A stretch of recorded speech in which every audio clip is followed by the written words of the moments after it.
2029 ची निवडणूक जी आहे ती भाजप स्वबळावर लढणार असं अमित शहानी जाहीर केलेलं आहे. अर्थात ते बदलूही शकतात. भाजपचं स्वबळ त्यांना पुरेसं नाही वाटलं तर ऐनवेळी नवे दोस्त घेऊ शकतात. पण आता तरी असं जाहीर केलेलं आहे की भाजप स्वबळावर लढणार. अशा वेळी अजित पवारांचं काय होणार, त्यांचं भवितव्य काय असणार, अशा वेळी एकनाथ शिंदेचं काय होणार, त्यांचं भवितव्य काय असणार, याचा विचार एकनाथ शिंदे आणि अजित पवारांना आजपासून करावा लागेल. आज महापालिका निवडणुकीमध्ये अजित पवार आणि शरद पवार एकत्र येत आहेत हे लक्षात घ्या. ही भविष्याची नांदी आहे.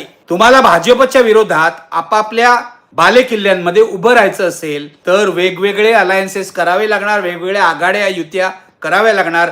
जशी ती ठाकरे बंधूंनी केली आहे तशीच पवार काका पुतण्यालाही ती करावी लागणार. ही आजच्या राजकारणाची अपरिहार्यता आहे हे लक्षात घ्या. इलाज नाही त्या बाजू. उद्या शिंदेनाही हा विचार करावा लागणार. जर भाजपने 2029च्या आसपास शिंदेना दूर लोटलं तर आपण नेमकी कोणती भूमिका घ्यायची, आपण कुणाशी युती करायची याचा विचार शिंदेनाही करावा लागेल. आणि मी तुम्हाला एक गोष्ट सांगून ठेवतो. कणकवलीमध्ये एकनाथ शिंदेनी म्हणजे निलेश राणेंनी, त्यांचे नेते यांनी उद्धव ठाकरे यांच्या शिवसेनेशी सुद्धा युती नगरपालिका निवडणुकीत केली होती, हे विसरू नका. एकनाथ शिंदेच्या शिवसेनेनी महाराष्ट्रात उमरगा आणि इतर काही ठिकाणी काँग्रेसची सुद्धा युती नगरपालिका निवडणुकीत केली होती, हे लक्षात घ्या. त्यामुळे प्रत्येक पक्षाला विचारधारेचा जवळजवळ अंत झाल्यासारखी परिस्थिती आहे. विचारधारा फक्त नाव घ्यायला असते. सेक्युलरिझम फक्त निवडणुकीच्या वेळेला जाणवतो या लोकांना. त्यामुळे अशा प्रकारच्या संधी साधू युत्या